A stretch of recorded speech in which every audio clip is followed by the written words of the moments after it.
What's up, everybody? We are live today with legendary comic writer Jimmy Palmiotti. This is amazing. I'm stoked to have him here. I've been a big fan of yours since the Jonah Hex days. I actually ran a comic book shop back then. I was right out of college, and it was like I wouldn't say it was a secret because it sold pretty decently, but Right. it wasn't Batman or Spider-Man or one of the names that people like really had on every single poll list. But Right. everybody who in there like who read Jonah Hex at the time was like, this is really good.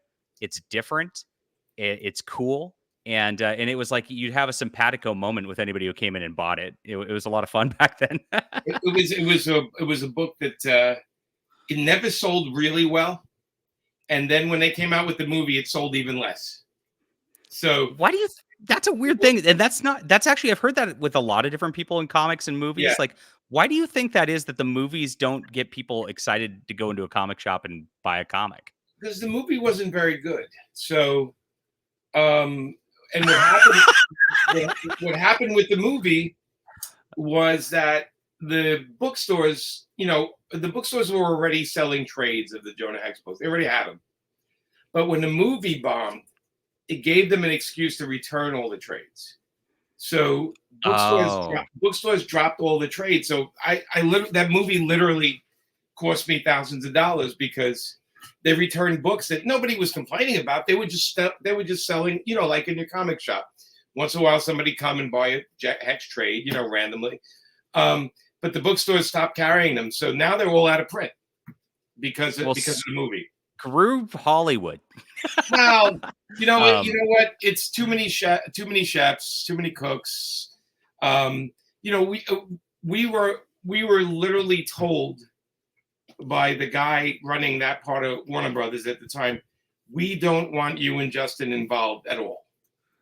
that's They, insanity. they said it to us. They said we're basing it because your run is popular, and they're basing it on your run because they used our comics for visual stuff in the movie. But they told us we want you to have nothing to do with it, but we just wanted to let you know to make it a movie. The only reason Justin and I visited the set was because one of the producers on the set was a friend of mine. I did a deal years before that with Ash, with Joe Quesada for DreamWorks, and the producer he invited us out to the set, and we grabbed lunch with Josh Brolin and John Malkovich and all those guys. And it was really nice because the art team on the film said, "Hey, we're using your comics for reference." But that's where it ended because the director did his own thing. The writing was, had zombies. It had Jonah Hex digging people up from the dead to track people, which his only job is he's a hunter. He tracks people. He doesn't need dead people to talk to him. The movie did so many stupid things in a row that it really had no hope. Even if you talk to Josh Brolin, he'll tell you the same thing. It was all over the place, and it didn't have a focus. It had a great cast, but it sort of was like a waste of a cast. Megan Uh, Fox looked great. yeah, well, and then they cut out a chunk of her that they should have Yeah, kept in the movie. Believe me, right. and so it was like one thing after the other. It was sad. They wanted us to go to the premiere, I think, and we said no because they didn't want us involved. Now, I'm not going to take a picture in front of everybody saying I endorsed the movie. I didn't endorse the movie. They told us Wow. they didn't want us involved. I didn't not endorse it. I just didn't want to. It's not me. I didn't do anything on it. So much so Yeah. my name's not even in the thank yous. There's no, on Justin and I aren't even listed anywhere in it. That's too bad. Um, Well, it's not too bad, I guess, but in a way. yeah, But look, it the isn't. comics are fantastic. But what's Yeah, amazing about these, you're talking about the books being out of print. You yeah. try to find some of these trades at this point. These trades are going through the roof They're in they're value. exp- they're expensive. We had the same thing with the Power Girl trade for years. The secondary market on Power Girl trades were in the 200,000. I'm sorry, in the $200 range. And I asked DC a couple of times, and actually Larry up there said, it is time to reprint this thing, and it sold like hotcakes. It came out again, and it sold like crazy. So sometimes you have to reintroduce something. Again, when you have a library like DC, it's hard to pick and choose. But I think picking Power Girl was smart. I'm hoping down the Yeah. line they recollect some hexes just for people, because there are no Western comics really, not that many. I just picked up one this week. Well, Uh, made one that just came out called The Hunters also. So Yeah. you obviously cool. That is that a Howard Chaykin's one? Or is No, that I can't see it. this is Oh, the Azzarello. Dave Johnson Okay. cover. It's by Azzarello and Eduardo Riso, and it's fun. But yeah, we did the Hunters for Kickstarter, and that was, it was one of my least selling Kickstarters because it's a Western. That was the one I was most excited about out of all of them. Yeah, I mean, because you have the history, you have the comic Yeah. shop, you sold the book, you know what we could do with a Western. I think, like I said, I don't think the genre is super popular, but it does have its comeback every couple of years. All of a sudden there's a bunch of Westerns, and Who's Westerns making a big one right now? There's a big movie coming out, right? Yeah, the one by Dances with Wolves. The what's his name? Oh God, my celebrity names. Kevin Costner's new one. That's right, Kevin Costner. It's a 2-part, 6-hour monster of a movie, like he does. I'm gonna see it for sure. Yeah, look, I love Dances with Wolves. I even like Waterworld, and I watch The Postman. I don't care. Sometimes, sometimes you got to roll with the artist's vision. You know what I mean? Let them do what they got to do. They can't all be hits. Yep. You obviously like the Western genre, like to write at least. I mean, it's pretty good action adventure kind of thing. And for comics, I think it does lend itself to pretty cool dynamic visuals too. They are very popular in Europe, right? American Westerns are huge in Europe because that's the fantasy of, new lands, going to a new land and taking it over. They've got Blueberry over there, which is the best American Western made by an American ever. Yeah. For sure. I mean, yeah. They love them. And, I grew up in Brooklyn, New York. So Western was another world for me. Sort of like how people write Alien Planets. That's what Westerns were for me. I watched them and I read them. I read books on them and stuff. And then later on, when I got the Hex gig, I went and took horseback riding lessons, and then visited a ranch out in California for a while and learned some stuff and applied it to the book. It sounds just like an amazing research. Tax write-off vacation. Yeah, it was. It was, and I did write it off because that was an expense for the book. But I like genre stuff. I mean, I love superheroes, but there's no lack of superhero comics out there. Right. So I tend to kind of lean towards other things of my interest, And you've been all over the map on Kickstarter over the last few years here. Yeah. So you've got 21 projects under your name, and then you've got this current one under Paper Films. Yes. So what do you differentiate between like a Paper Films account project and like your project? So when it's my project, it usually means I'm doing everything on it, or at least I'm controlling it or editing it.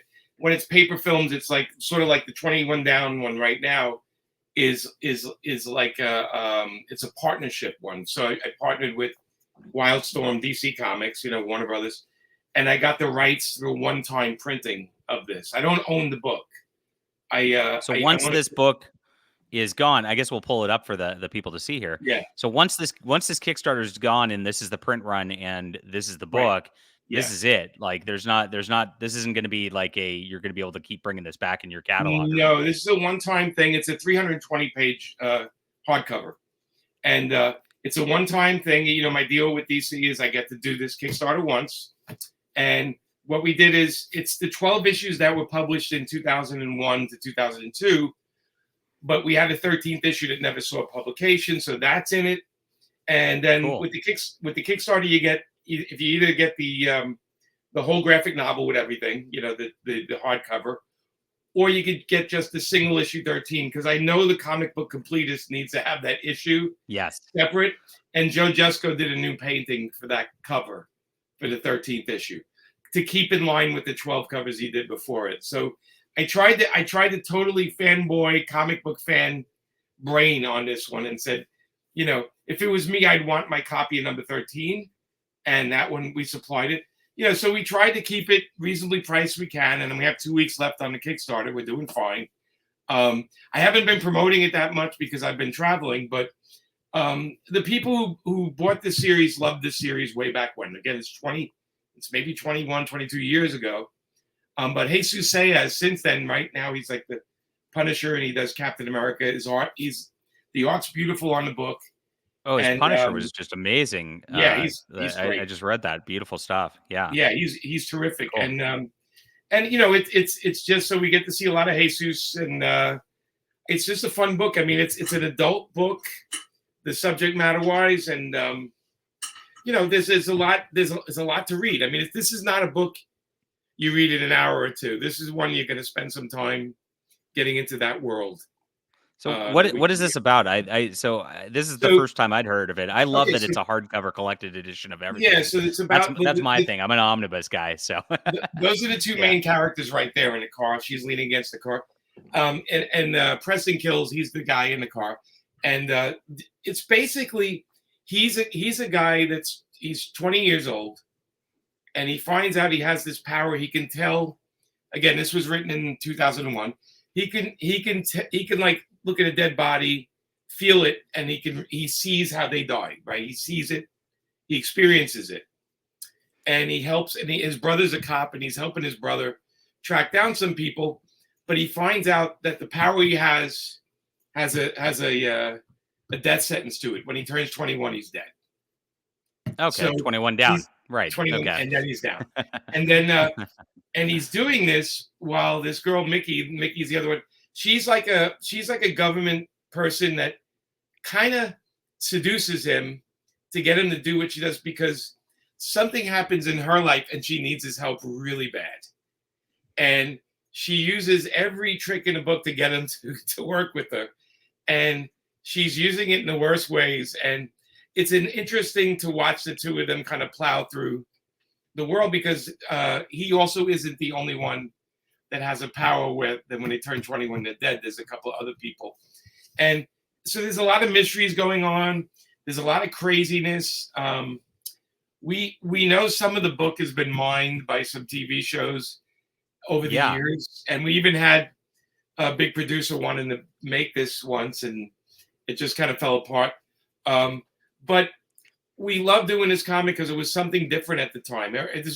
This came out during the world of superheroes, and we were trying to do something a little sexier. And Jesco did these paintings. All the cover paintings are beautiful. You know, Joe's a pretty amazing artist, and we just got lucky with the team. And yeah, if you scroll down, you can see that's Wow.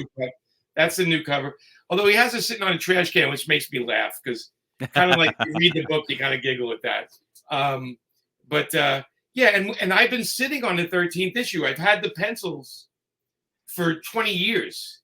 So what happened with this? Well, So you got 12 issues out, and then what? and then what happened is Wildstorm, when it came out, introduced a whole bunch of new series, and then they did this long across the board canceling of everything.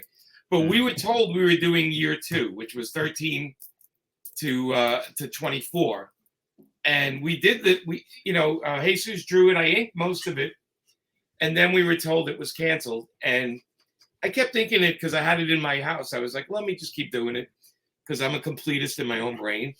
And then for years and years and years, we kept asking DC, hey, would you think of maybe putting the 13th out or including it in the back of something?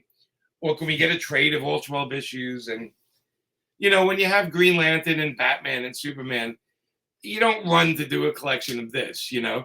They look at the money, like how much money can we make off it? And they said they probably thought, well, you know, the most we're going to sell is this many, so why bother? And I used that argument to them. I said, well, yeah, you don't have to bother. Give it to me. Let me publish it. Let me let me publish it through Kickstarter. Anybody who wants it can get it. Give me a one-time deal. And they did. They said, yeah, why not? You could publish the 13th issue. So I finished thinking it. Yeah, I finished thinking it. I colored it. And then we couldn't find the script for it, which was really funny. So Justin and I got on the phone and said, all right, well, we know what's going on, but we rewrote it because we were like, where the hell did that script go? It's 20 years and many files later. But so it doesn't actually, what's funny is 13 isn't the end of the story. It's just the continuation. That's what it sounds like. It sounds like this is just kind of the beginning of something. It is. We do close one door in the 13th issue. So for people reading it, something happens that closes a major door in the story. But of course, now is there a level that if this does well, DC might let you kind of close things up and I think finish the I think story? we'd have Or to like I think we'd have to like double the Kickstarter numbers for them to say, hey, go ahead and do some more. You know what I mean? let's go. It's tough because in Kickstarters you get most of your numbers the first week, and then it kind of hangs for a couple of weeks, and then the last couple of days people jump on. Also, at the same time, some people bail, right? Because like, oh, now I have to pay for it. Forget it. Right. Um, so I'm hoping we can get the numbers up. I'm doing promoting, like I'm being on your show. Hopefully, we can get a couple of your audience to come and support it and back it. But that's all you do. I mean, we're in a world right now where it's filled with crowdfunding. It's filled with the companies doing 800 alternate covers. There's so much attention trying to be grabbed, and then we have new companies every 3 months. The distillery, and there's a brand new companies every couple of months. There's a lot of product coming out, and I know this because my office is in a giant comic shop in Clearwater, so I kind of see everything that comes out each week. So everybody's fighting for their space, but I feel like at least with the Kickstarters, doing 20 of them, I've delivered these on time to everybody, every single campaign. That's amazing. There is not a single person out there that can complain about my campaigns not being on time or not coming packed right or not be fulfilling the commitment. I pride myself in not only delivering, but I answer every question they give us. Now, do you try to get the books done in advance of the Kickstarter so that it's pretty much done, so you can really just deliver these? Is that part of your ethos there? It is part of it, and that's why we have the Amanda Connor mystery cover. Yes. Because she literally does it right before the campaign ends. She actually also wants to see everybody else's covers, so she doesn't do anything like it. She wants to do That's her own funny. thing. It's got to help your sales. You have the direct line in with Amanda Connor's agent to do these covers all the time. That's yes, pretty useful. I go upstairs and I said, "Do you want to have dinner?" And she's like, "Well, if you want to have a nice meal, I really could use a cover for this." You know what? She's always willing to, of course, always willing to do something. It's that so Amanda's not a fast artist. She's an insanely meticulous one. If you look at her originals, they look like they're printed on the paper. That's how clean she works. Wow. And she doesn't like to take on jobs where it's a character standing there. Like she wants a story on her covers, So I love that because that actually drives me crazy about a lot of modern covers. Yeah. Is it's a lot of characters standing there. Like they really used to sell you what the story was with a cover, and that changed for some reason. I don't understand it. Yeah, I used to love reading those comics where the cover was like, the story, and I'd be like, what are they talking about? I got to go read this thing. She even when there's a word balloon on it. I love it when there's a word balloon on it. And they're like, I'm all for word balloon covers. She gets covers. She gets jobs where they tell her, can you just have the character standing there, and she tries to get out of them as quick as she can, but she has to take them once in a while because they all want the same thing. They all want a poster, and right. But they're supposed to be storytelling covers. Let's be honest. It's supposed to be giving us a little insight to what's inside the book. Absolutely. But anyway, yeah. So we got a couple of weeks. I'm hoping some other people might be interested in it. Like it's adult. There is in the 13th issue. There's a little bit of nudity. There's a lot of tease. It's very innuendo filled, this book, and it's very 2001. So I will say, people reading it now are going to go, "What the hell?" And I'm like, understand the time it came from. That was okay. Back in the day, those were wild times back then. Back in the day, yeah, it's somebody's whole lifetime ago, which is kind of crazy, But I don't believe in changing stuff. I didn't even put a warning. I'm just like, oh, just read it. You'll be fine. You'll live. That's good. So yeah, you have a lot of successful Kickstarters, obviously, and so you've got 600 backers right now on this. This will be for sure. This will pop 1,000 before it's over. I will predict that right now, which is great. So. So what got you into Kickstarter originally? Like when did you decide to take that plunge, and what made you go for it? I saw the announcement for it on. I was reading it in a business magazine. They said this crowdfunding thing and Kickstarter just started. I think it was 2011. And I went to their site and looked up. They didn't have a lot of stuff on it, but I was watching some of the campaigns and I backed a couple. And I was trying to figure out how would I work a comic book into this? Like, how would I figure out how to do publishing for myself with it? And I think in 2012, I did my first one, which was Queen Crab for that. And I put the book together and I crowdfunded it. It wasn't a high number, but I hit it right away. And I was like, okay, this could be an actual tool. And as I studied, I made all my mistakes, like all the mistakes I warn everybody about, because I was the only name pro doing them. And I thought I was going to have a lot of pushback from people going, why didn't you just bring your book to Dark Horse? Or that was going to be my next question. Yeah. And I said, well, mainly because with Image, I have to pay for it myself when I bring it. And then I don't control it. I give it to a publisher and they do what they want with it. There's no control. I wanted to control everything. So I was like, let me try this. And I started doing the Kickstarters and fine tuning them. I started helping a ton of people like Brian Polito and Billy Tucci. And I think I had pretty much every pro calling me at the time. How did you do that? And how do you do that? And I would say, do you like packing boxes? Do you like bagging comics and then packing boxes? Because you're going to do a lot of that. And now, do you do that yourself? Do you fulfill these yourself still? Me and my buddy Patrick wow. do all the shipping.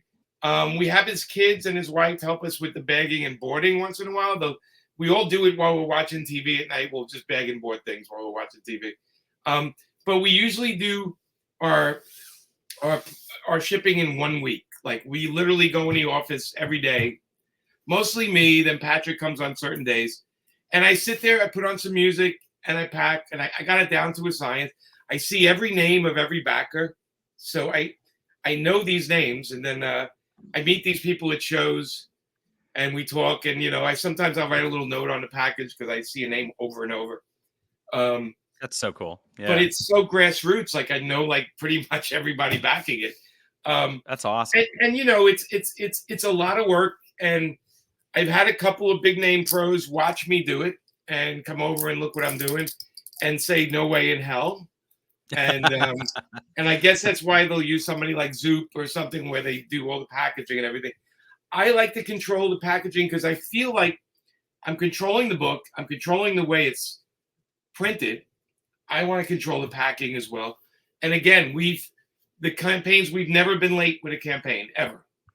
And it's also, they charge quite a bit for these fulfillment services too. So it's like that's just another part. If you're gonna not go to a comic shop and not deal with the distributor and not give that part of the revenue to another company, like why would you finish the rest of it that way, right? Yeah, I mean, so sometimes what they do is the creator will say, "Here's my book, put it up, and that's it."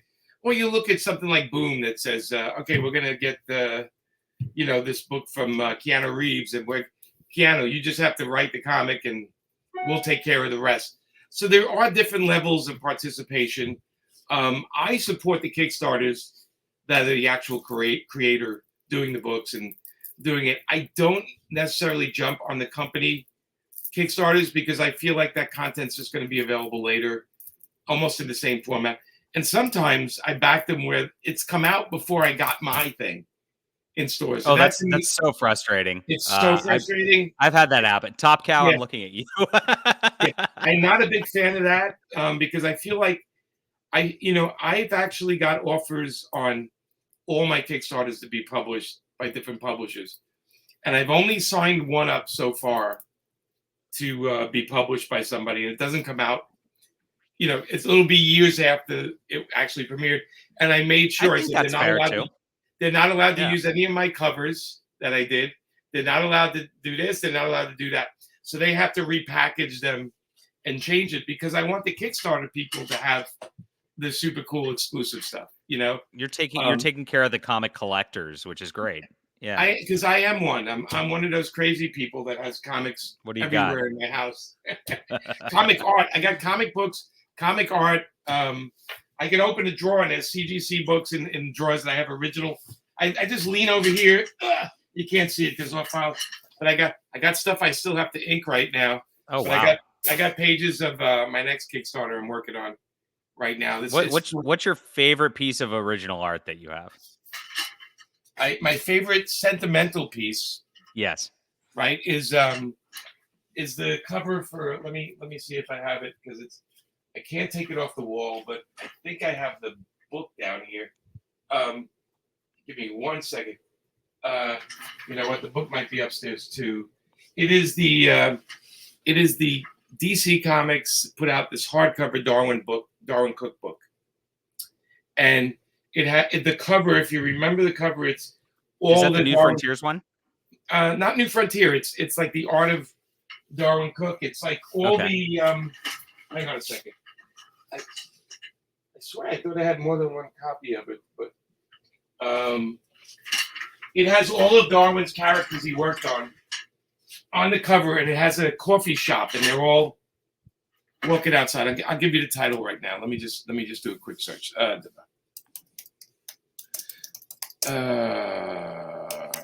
DC. It is called. There it is. It is called Graphic Ink. The DC Comics Art of Darwyn Cooke. Oh, I'm on Amazon right now looking at this. I don't have this. Oh, you don't have that book? That book is amazing. No. So, if you notice looking at the cover, there were all the superheroes in a coffee shop. The coffee shop's named Jimmy's. That is not what they're showing on the cover that I'm on Amazon. Okay, so I've got this, which is just a pretty standard. No. So that's the put in Graphic Ink, the DC Comics Art of Darwyn Cooke. Oh, there it is. Makes art of Darwyn. There we go. Yeah. Scroll down. Oh, well, Amazon. Come on. You can't find anything you want on Amazon anymore. This is crazy. I just literally found it on Amazon. Hang on a second. Graphic. These are. I mean. Oh, here. Well, here's the art. Okay, I just found it from Google to there Amazon. It goes. Gosh, Amazon. So that cover has all the characters I worked on with Darwyn. Oh, and it's in Jimmy's. That's pretty nice. So when Darwyn passed away, the only thing he kind of left for anybody, he left that for me when he passed away. Aw. He had his wife give it to me, and he explained that pretty much almost everybody he met in comics, he met through me. Therefore, it made sense to make the coffee shop named Jimmy's because that's where all the characters would meet. So, wow. So that I have that original, and so that's my sentimental. I'll never get rid of it. They'll, when I die, of course, Amanda can sell it and go to Bermuda. That's a crazy story. So that's my sentimental story one, and then I think as far as my favorite, one of my favorites is Amanda bought me as a gift. It's a it's not comic art per se. It's more illustration. It is the TV guide, and it's gigantic, by the way. It's big. It's the TV guide cover of Madonna, drawn by Bob Peak. And it's the one with the diamonds, a girl's best friend, the red one, diamonds. And if you look up TV guide and you put Bob Peak and Madonna and TV guide, you can probably find it pretty quick. It's red. I know you. I'm watching you. I found it right now. You type so quick, man. I wish I could type as quick as you. I got trained in classical piano, and it helps my word count really quickly. Yes, I can tell you that. So that original is probably 3 by 5 feet. Okay, like, it's big. Wow. And she bought that, and then it ended up in a cover this big. Yeah, and it's a TV guide cover. But Amanda bought me that at San Diego Comic-Con. They had it on display, and I kept, no matter where I was in the building, she kept catching me going back and looking at it, And I told Amanda, that is so spectacular. Like it's so 80s. It's so Madonna, and I love Bob Peak. He died like not too far after that when he passed away. And then when I wasn't looking, she bought it for me as a gift. She just kind of surprised me with it, and I thought it was the sweetest thing.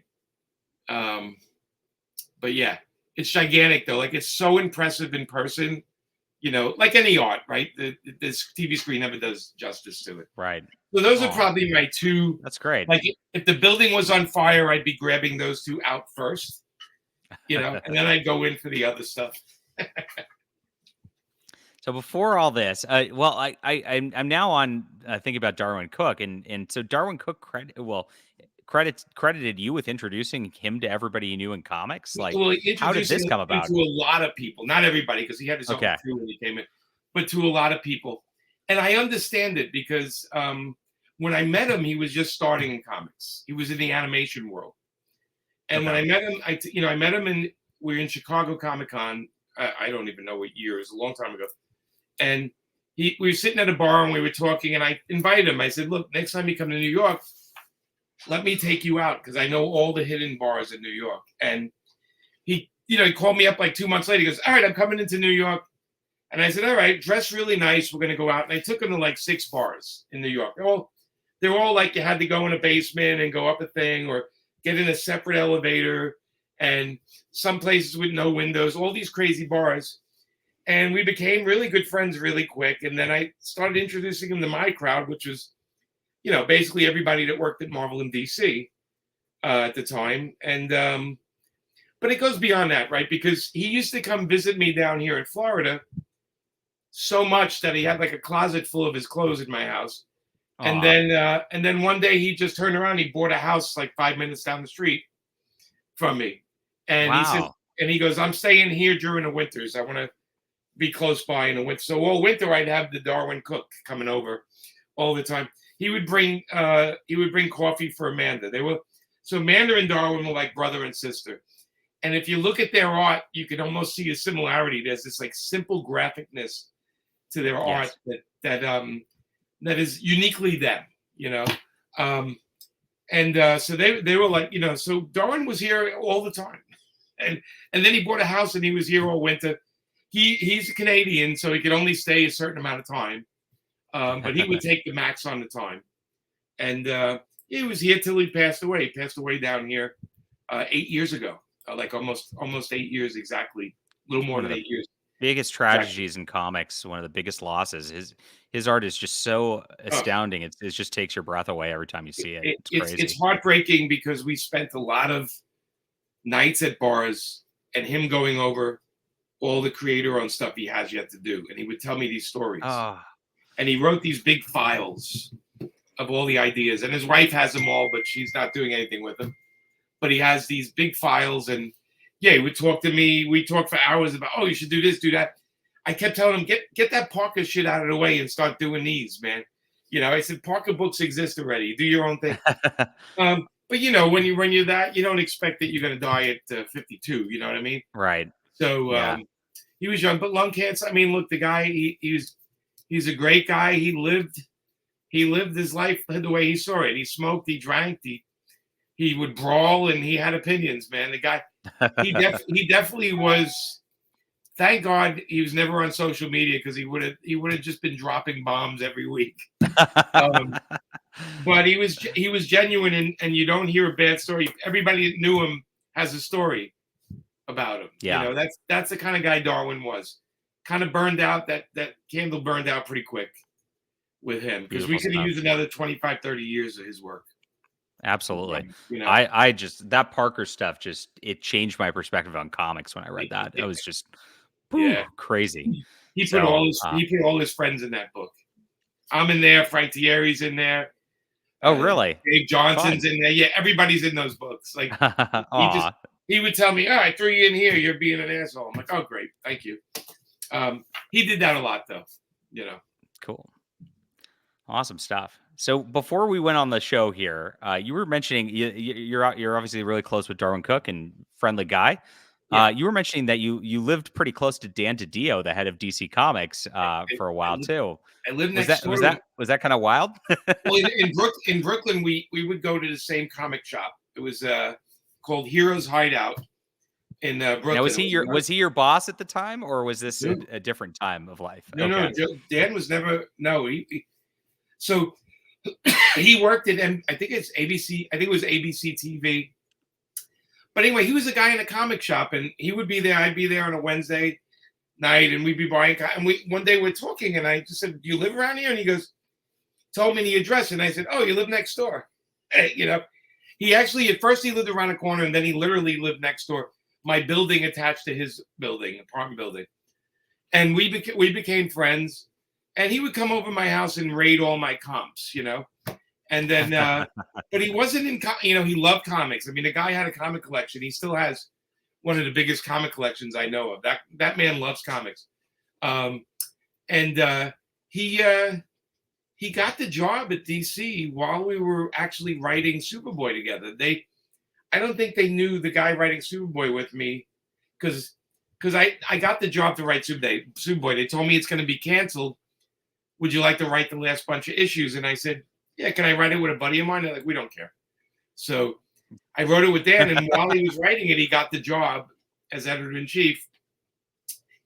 And, it's mixed blessing, because I had Joe Quesada was editor-in-chief at Marvel, and Dan was editor-in-chief at DC. And they're both friends of mine, but they both gave me the same speech. It's not, I can't hire you right off the bat. You're going to have to work hard, because people are going to think I'm paying favorites, with you. So they gave me the same speech, and I'm like, well, I don't care. I'm a hard worker. I'm not worried about you guys. And, but anyway, yeah. So when Dan started, we're buddies, and I mean, we're still friends. He lives not too far from me. But his 18 years at DC, I think it was, I think it's that. Yeah, he did a lot. Yeah, he's introduced a lot. People need to give him more credit than they do, because I just remember before New 52, those books were dying. There was a lot of noise. They knew how to promote. It's when DC used to go to every state and get, meet with all the right. Comic store owners, and they used to do a lot of that stuff. And Dan was there all the time. I mean, we even got Harley, because they had a retailer meeting in Orlando, and I was with Dan when one of the store owners said, you should do something with Harley, because Deadpool's so popular. And Dan turned to me and says, hey, you want to do Harley? And I'm like, yeah, let me ask Amanda if she's interested. That literally was how Harley happened. And Amanda came back and said, well, what do you think? And I said, well, if we change a couple of things, I'll do it. I said, I can't have her be the Joker's girlfriend, because it's kind of like an abusive relationship. So I said, let's just kill that. And I said, let's get her out of Gotham, because she's always going to be a Batman secondary character. So let's get her into Brooklyn, New York, where Paul Dini said she grew up. And then let's give her own supporting cast. So that was our big change, which Dan told us, well, it maybe last a year tops, so have fun. They didn't think it was gonna do any good. They just were like, you guys have fun, do what you want. And and that flew like hotcakes. And when those omnibuses came out, those flew like hotcakes too. Those, I mean, it was just people couldn't get enough of it. Yeah. No, and I think because we did the classic comic thing, we did 120, let's say, issues in a row. With the annuals and the specials and the side, but they were all continuity. Our first issue to the last issue is one giant continuity. There's no break. It's literally in order. And they told us, and I told them, if we ever come back, we're starting it from the day we left the last book. Oh, that's awesome. We're doing the next. I love that. One of my favorite writers in that regard, who doesn't get enough credit, is Tom DeFalco. And I really thought that he was so good at just layering in little personal developments, just like you did in your Harley Quinn deal, that just make you like, oh gosh, I have to get that next issue. And I feel like that's in the right to trade era, that people lost that a little bit. Well, so a lot, like Tom by the way, Tom's a great writer, and he was a great editor-in-chief. I loved working under him. He was great. I love Tom. But here's the problem, right? I read comics. I buy them every week. I go in the store. I pick up new books. I have a stack. I have a pull list, and then I pick out what I didn't. I read them. I collect them. I don't think a lot of people working in comics buy other people's comics. I don't think they read them. That's bizarre to me. Yeah. I think they write these comics for themselves and not thinking about the fan. The reason Amanda and I, we kept books and books of the continuity for Harley, so we can reference like, okay, this and that. As a matter of fact, just to talk about that even further, I'm writing a new book. It's called Deadly Tales of the Gunslinger for Todd McFarlane, right? Oh, And sweet. it's the gunslinger set in the 1800s. Okay. And Todd hired me. He says, "Well, I know you know how to write a Western. I think you did a couple of those, right?" And I'm like, "Yeah." Typical Todd. And I said, excuse me. I said, "Todd, listen, I gotta, you created this character, and I read everything you wrote on the character, and I started a Bible." I said, "But I need to know the parents and the grandparents, what's their story? Because obviously they came from Europe to America at one point, and then what did they do in Europe?" And I wrote like a 30-something page Bible of the whole history of the character. And I gave it to Todd before I started the book. And I said, "Look, this is so, if you need to talk about anything, we know that the grandfather worked here, and we know that father and the brother lived in Chicago, and they left Chicago at some point, and the son, and I said, Todd, we don't have to use this information, but when they're speaking about things, we can drop a little bit of that history here and there, so we feel like we're reading about a guy who had a family and had a life, and it also changes his decisions because, of course, being away from his father for a certain amount of years would create some insecurities, right, and from his family." And I said, when I wrote that, I said, "Listen, if I'm gonna be writing this thing for a while, I need to have a Bible to sit on." I said, I'm not telling you I'm going to reference it most of the time, but it's good to know that at some point his sister was missing and this was happening and that's happening, because when he does something, I can have him act like a guy who had things taken away from him at some point. And, and it's like, I do that. And with Harley, we had the same thing. We know the history with the Joker, but we haven't gotten to see Harley be independent on her own and have her own supporting cast. And it makes sense that she wanted people around her. She's not a person that wants to be secluded. And that's why we had her go to Coney Island and live with all these people. And we had the parents in the book too, because of course she's in Brooklyn. She'd see her mom and dad, right? Natural too. So we started creating stories that weren't about Harley and the Joker being in love and then him hating her, and it wasn't about Batman's villains, because at this point Harley's trying to start her own new life. So we did 100-something issues of a woman that's tried to get her feet on the ground and start a new life. Of course, by issue 25, we did have her go back to Gotham, but think about it. That's 2 years where she never interacted with the Joker or a Batman character in a way. And I told Dan, I said, the only way we're going to build her up as a character is we have to know who the hell she is. And the same thing we ran into with Power Girl. When Justin and I were given Power Girl, we asked the editor, I said, "Well, where does she live?" And they go, "What do you mean?" And I'm like, "Well, where does she live? Like, when she's not Power Girl, where does she live?" And they're like, "Oh, it really hasn't been established." I'm like, "Well, what's her job?" And they're like, "Well, we had her at Star Labs once, but blah, blah, blah." And I'm like, "Oh, okay, if we're going to write this book," I said, "Justin, we're going to have to get her an apartment. We're going to have to give her a job. She should be the boss of a tech company because she has all the Kryptonian stuff she knows." And I said, "Let's figure this out." We gave her a cat. The cat was already there. So we brought the cat into the book. It was not streaky in the new book. The new book threw everything we did out the window. But when we took on Power Girl, and why those 12 issues still stick with people, is we established who she was. And once you do that, you can figure out the basics in any character. What do they want and what do they fear? And if you can nail those two things, all of a sudden you're flushing out. All of a sudden the readers start feeling like, I know this person. I know how she's going to react. I get it. Same thing with Harley. People are like, I get why she acts the way she acts. Now, the newer Harley books are not in that vein of thinking. The new Harley books are, hey, what can she fight against, and what can she pretty much, what can she give somebody a lesson for, or whatever. Our books were never about that. Our books were like, how do we define who she is? Well, we define her by who the people around her, right? Who she chooses as friends. And Amanda's great thing is like, we put her in a roller derby. She's going to have girlfriends that are just roller derby people. They're going to go out and party. They're roughhousing, and this and that. And of course, it's like when you're hanging out with a bunch of friends and let's say you're playing ball or you're going out to a bar, you learn more about a person with their friends around than you do talking to the person sometimes, because they start telling stories. So it was something we did with Harley, and we also did with Power Girl, and in a way what Justin and I did with Jonah Hex, where we told the story about his father being abusive and this and that.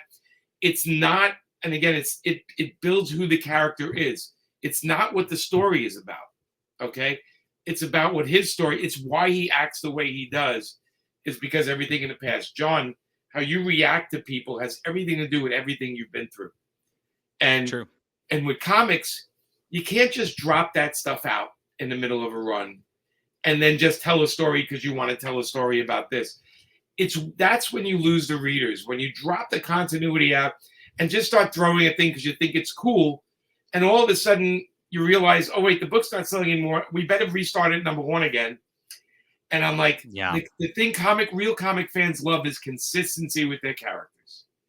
That And is, Jimmy Palmiotti just dropped like the biggest wisdom on how to write great characters and how to do this. Like, if I could like have an applause button, I'd do it. If you guys are listening, take notes. Go back and rewind this and take notes, because that was it. You just gave the spiel. well, And I it was think perfect. so. That's comics Yeah. that work for me, right? That's comics that Yeah. work for me.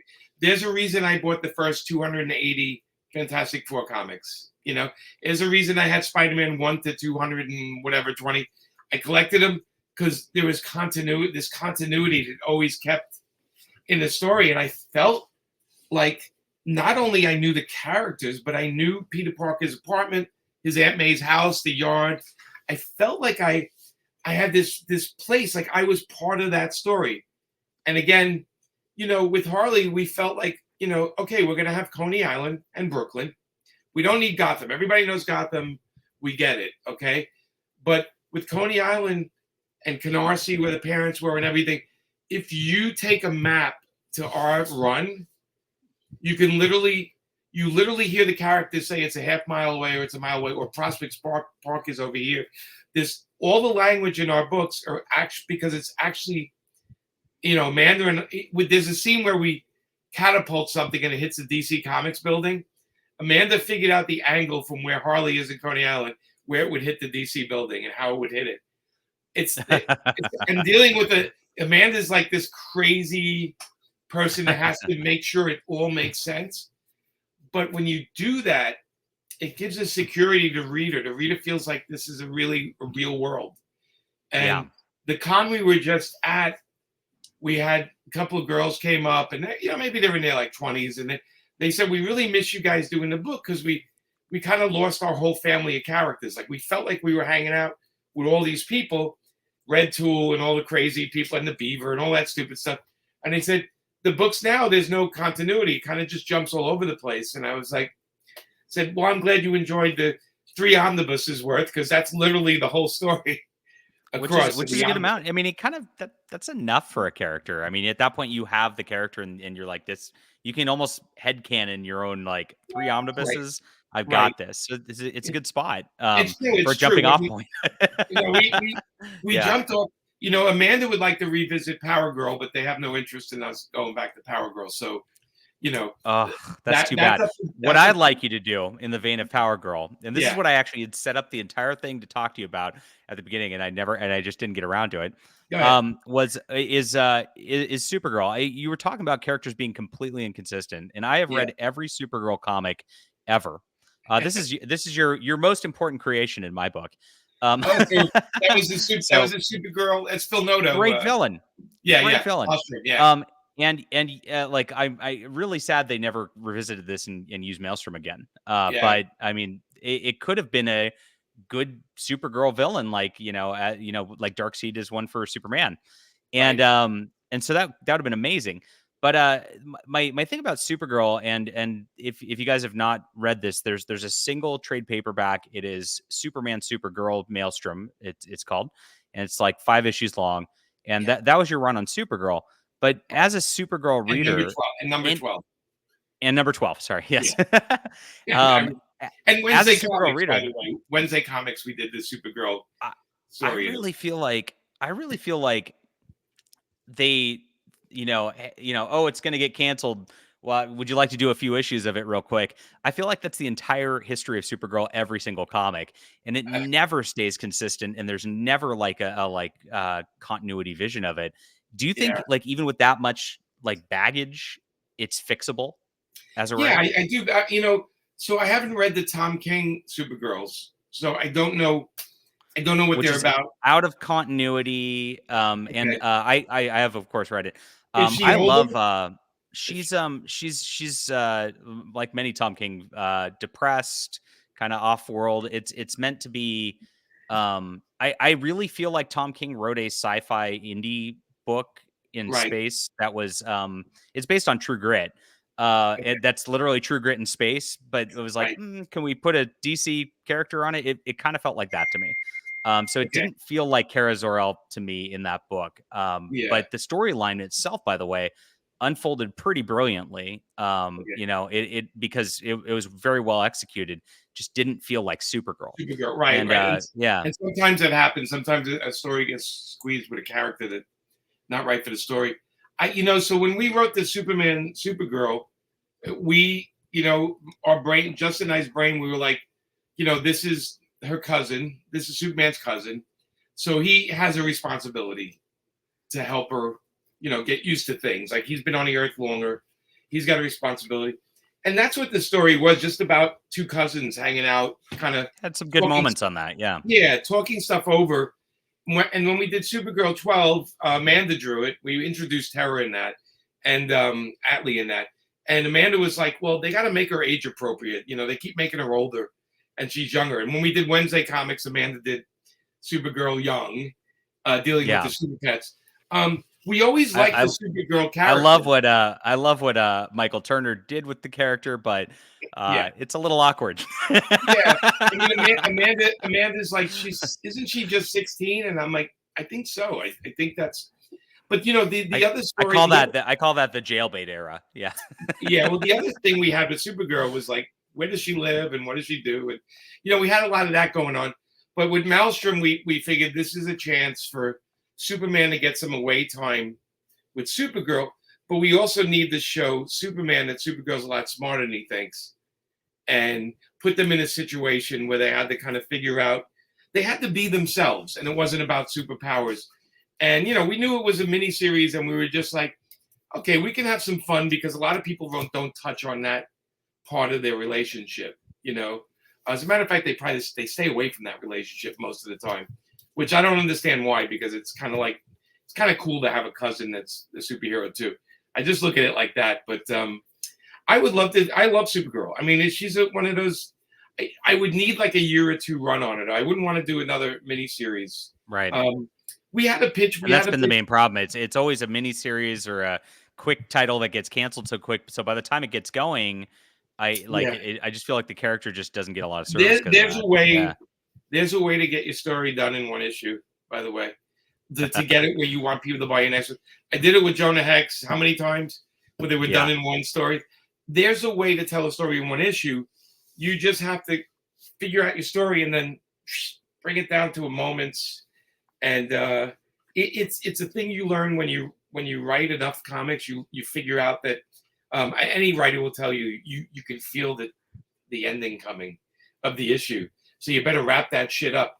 What I do though is most people wrap it up and it's a quick ending. I go in and rewrite the whole thing, because I'm like, okay, I can move this pacing a little bit here, and I can cut that out. Now it feels like it's going. But what I learned with the Kickstarters is the last one I did was the book Fantasima, and it's a long story, and it was all done.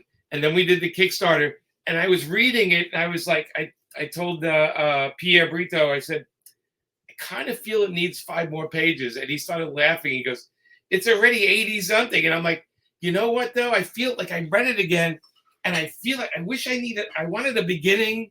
I want a little more in the beginning. And I said, and I think I need a page or 2 with the brother and sister towards the end.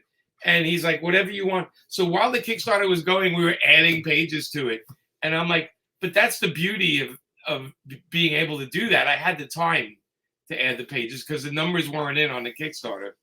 And So we just added I think it's a pages. way healthier way to work on comics. It's like, okay, you have to have this exact 20 pages in a Yeah, month, every yeah, month, and it has to be exactly that length. Well, so, stories like, they, I mean, novels don't do that. Some no, novels are 200 pages, some of them are 1,000 pages, and it just yeah. depends on what the story is. This allows so much more freedom in the writing. It does, and when you're writing an epic, like Fantasima was an epic, so there's like closure at the end of the story. But like any movie you see where you feel like there was you wish there was 5 more minutes. I wish I needed 5 more minutes, and I did. I added pages towards the end too, and I'm a big stickler for that. Like when I go see a movie, I want it to feel like the end. I don't want to feel like I need 5 more minutes, or like why didn't they show those two doing that? Like I hate that. Yeah. And a great movie could be ruined by a rush ending. Like whole movie could be a great experience, and then the ending comes, and you're like, oh, that's it, and that's all you remember. Like all the other shit is flushed away. All that great stuff is flushed away. So when I'm doing my own books, I don't have anybody telling me what to do, and as long as I'm making the Kickstarter money, I can afford to pay him another $2,000 to do 4 more pages, and we got it done. Like in that book, I feel like now I don't need to add a page to that story. That's exactly how I saw it happening. And thank God that car is out of the garage in my head. I don't have to think about it anymore. Because, the ideas, I picture ideas like a cars in a parking lot. I need to move some out to put new cars in. And so every time I do a Kickstarter, I feel like a really good, like when I mail that last package, I feel like now I don't have to worry about it anymore. I'm like, I told the story I want to tell. Now it's for everyone else to read and either complain or compliment me or whatever. I don't care. They're going to decipher it any way they like. It is super fulfilling. Yes. Yes, Literally. yes, it is. It is because I have too many ideas. So, and I So you're know working on the next one. Do you want to tease that at all yeah, while I get we're to. trying to sell So the other product? the Yeah. next one is Sex and Violence Volume 4, and Okay. Awesome. it is. I've done 3 of them before, and they've all been very successful. It's like what do you call it when my brain is fart? My brain fart right now. Sex and Violence successful on Kickstarter? No way. Yeah. Yeah. It's each one is like 3 or 4 short stories, and Okay. this one coming has a page where Amanda and Ben Caldwell did together, the story they did together, and Oh, fun. yeah, and then we have there's a couple of more stories. There's even a story in it that you're gonna laugh, is something I co-wrote and inked in the 80s that never got published. And I took it, I re-inked it and recolored it. And 2 of the people that I worked on it are not on the planet anymore. It's like an EC spoof story. Wow. And but this next one coming has Amanda's doing the main story, and it's called Sex Bomb. And it is just crazy. I don't even want to tell you what it's about. Well, we can revisit when you want to. You can have me on again, and we can talk about when that Kickstarter's live. That's perfect. Yes. Well, I'll have Amanda on with me, so we can both talk about the story. Oh, that'd be amazing. But the next one, I'm still working on the pages I just showed you. I'm still inking those, and I'm coloring them, and then it's still being worked on. So it's not ready. It's still in the. And I got my guys doing covers, and Do you but the color these interiors, all yourself always? Is that no, is this I you for don't. these? Okay. During COVID, I learned how to use Procreate, and Okay. no, I don't. I have some colorists on some other stories, but I'm coloring the one that I'm interested in coloring. The Amanda one, she might do it depending on how much time she has, but she also loves working with Paul Mounts and different people. I try to keep the budget somewhat operable because how I pay my creators is I ask them how much they want. That's nice of you. And I like that. I pay them what they ask for. So That's that's why perfect. sometimes you see me asking for more money. It's because I paid out a lot of money, but I figure I'm going to get the best work from them if they set the price for me. That's a great way to be. Well, guys, Yeah. everybody, please support 21 Down, which is the project right now. You can get either the single issue, but I'm getting the hardcover because I love collected edition hardcovers. It's like my favorite thing you could have offered. And good stuff here. And I have obviously love your work with Justin Gray. I had actually not heard of this before, so this is completely new to me. I'm excited for it. I think you'll like it. It's kind of crazy. It is definitely a roller coaster ride book. It is not a superhero book. It is. I want to say it's closer to a X-Files meets superheroes in a weird way. I like that. It's definitely a little dark and a little, a lot of innuendo. The book could have been called Innuendo, if you want to be honest. 21 Down makes total sense with the book, though. It makes, and we resolved that story. So I was wondering about that too, because I'm like, if that doesn't resolve, it's going to be a little rough on this. That resolved, but it's like when you want a second year on something, you kind of tease some other stuff, and sure. There is some stuff that leaves you hanging, but that's the world in general. Let's be honest. When you don't see people for a while, that means they left you hanging. Awesome. It's part of the world. Thank you for coming on the show, and we'll have this link in the description below right away for you guys to check out. And I'll see you soon. Thank you, John. This is a pleasure.